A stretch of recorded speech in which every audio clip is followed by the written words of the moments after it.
Assalamualaikum warahmatullahi wabarakatuh. Selamat datang di Laboratorium Embriologi dan Sitologi. Pada pertemuan kali ini kita akan mempelajari tentang anatomi dan morfologi dari Pisces. Nah, preparat yang kita gunakan pada hari ini adalah ikan mujair dengan nama latin Tilapia mozambica. Nah, sebelum kita melakukan preparir atau melakukan praktikum Tilapia mozambica, kita berikan cairan anestesi berupa minyak cengkeh. Minyak cengkeh diteteskan ke dalam baskom yang berisi dengan air dan juga dengan ikan, dan diamkan ikan tersebut di dalam baskom selama beberapa menit hingga ikannya pingsan. Baik teman-teman, pada pertemuan kali ini kita akan mempelajari tentang morfologi dari Pisces. Nah, morfologi dari Pisces sendiri itu terbagi menjadi 3 bagian. Yang pertama ada kaput, yang kedua ada trunkus, dan yang ketiga itu ada caudum. Untuk bagian kaput itu sendiri dia terbagi menjadi ada yang namanya mulut, disebut sebagai oris. Nah, untuk celah mulutnya sendiri disebut sebagai rima oris. Untuk rongga mulut disebut sebagai cavum oris. Nah, di dalam oris sendiri itu terdapat dentis dan juga lingua. Bergeser ke atas sedikit, nah ini disebut sebagai fovea nasalis. Nah, pada bagian fovea nasalis sendiri itu ada lubang. Lubang ini disebut sebagai nasal. Untuk organ penglihatan sendiri disebut sebagai organon visus. Nah, di sini ada yang namanya orbital yang dilapisi oleh membrana nictitan. Di bawah dari mata itu terdapat yang disebut sebagai operculum. Operculum sendiri itu terbagi menjadi 3. Yang pertama itu yang di dekat dengan mata disebut preopercularis, kemudian yang berada di bagian tengah ini disebut sebagai interopercularis, dan yang berada di bagian ujung ini disebut sebagai subopercularis. Ketika kita membuka dari operculum sendiri, kita temukan sebuah membran yang disebut sebagai branchiostega. Branchiostega ini tepat berada di bawah dari operculum, bagian subopercularis. Kemudian kita bergeser ke bagian trunkus. Nah, di bagian trunkus ini dia ada alat gerak dan juga sisik. Kemudian ada sebuah garis yang berasal dari bagian kaudal sampai dengan kranial. Nah, garis ini disebut sebagai linea lateralis. Untuk alat gerak yang pertama itu ada sirip pada bagian punggung disebut sebagai pinna dorsalis, kemudian pada bagian dada disebut sebagai pinnae thoracalis. Untuk bagian perut sendiri itu disebut sebagai pinnae ventralis. Nah, kemudian pada bagian sirip yang dekat dengan anal itu disebut sebagai pinna analis. Nah, kemudian di depan dari pinna analis ini terdapat suatu organ, yaitu ada analis, dan juga di depannya ini ada yang namanya porus urogenital. Untuk sisik bila jumlahnya jamak itu disebut sebagai squama. Kemudian kalau sisiknya hanya satuan disebut sebagai squamosum. Nah, untuk pada bagian caudum atau caudal sendiri itu terdapat satu alat gerak yang disebut sebagai pinna caudalis. Sebelumnya kalian sudah mengetahui yang mana operculum. Apabila operculum tersebut dibuka, maka di dalamnya ada ini, yaitu insang. Kemudian yang garis ini yang melengkung itu disebut arcus brachialis. Kemudian di atas arcus brachialis ini ada seperti bergerigi yang disebut gilraces. Insang terdapat beberapa helaian. Satu helaian itu disebut filamen, sedangkan keseluruhannya disebut radi brachialis.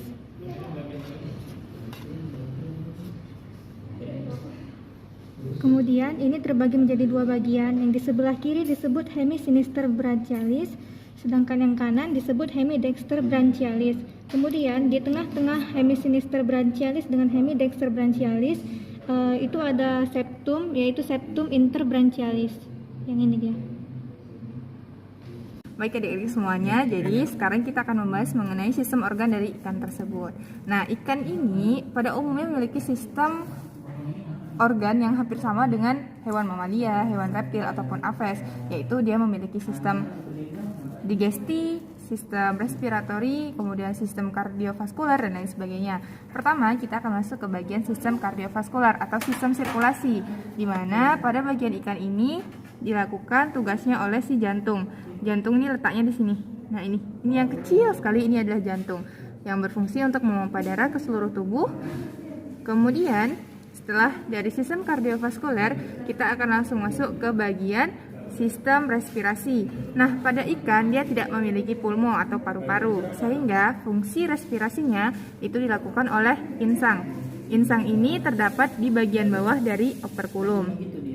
Selanjutnya, kita akan membahas mengenai sistem digesti. Nah, sistem digesti itu merupakan sistem pencernaan, di mana ketika dia masuk melalui mulut, kemudian ke bagian esofagus, kemudian dia akan masuk ke bagian ini.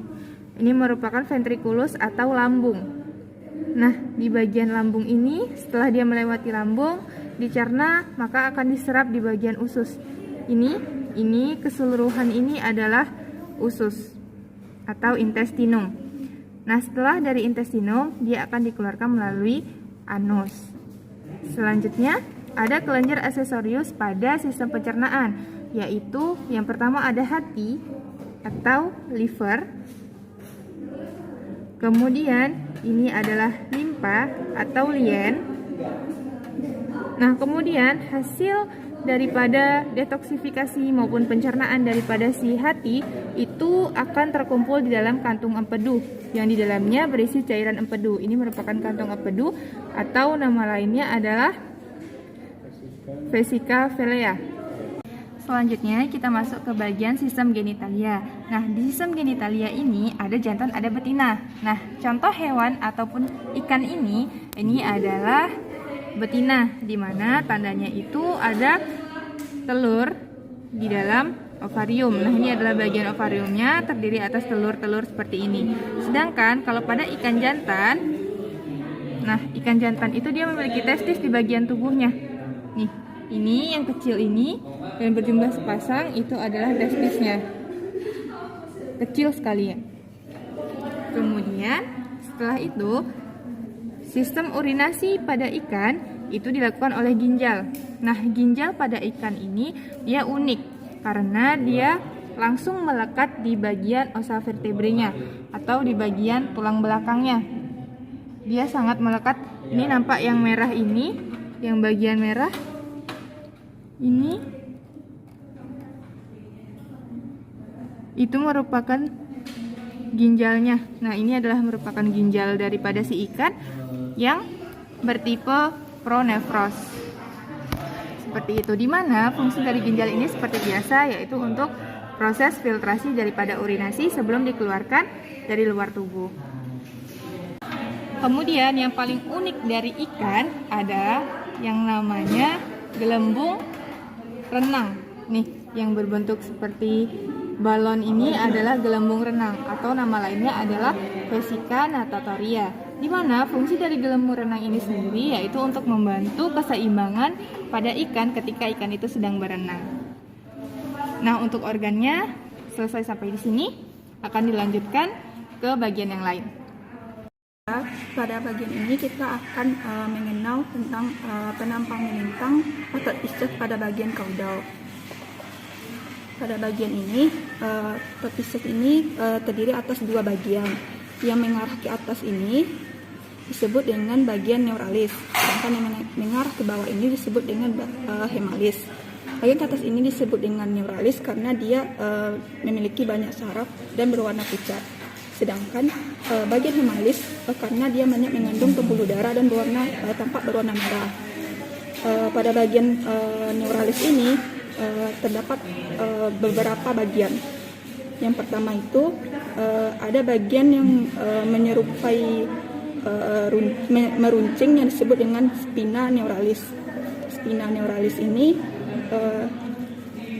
meruncing karena di sininya ada pinna dorsalis. Kemudian terdapat garis memanjang dari spina neuralis sampai